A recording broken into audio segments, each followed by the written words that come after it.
महादेव शम्भो गिरीश त्रिशूलं स्त्वयिदं समस्तं विभाति तस्मात् शिवदान्यथा दैवतं नाभिजाने शिवोऽहं शिवोऽहं शिवोऽहं शिवोऽहम्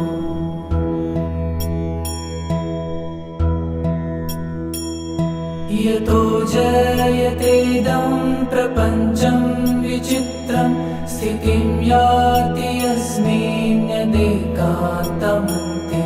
सकर्मादिहीनं स्वयं ज्योतिरात्मा शिवोऽहं शिवोऽहं शिवोऽहं शिवोऽहम्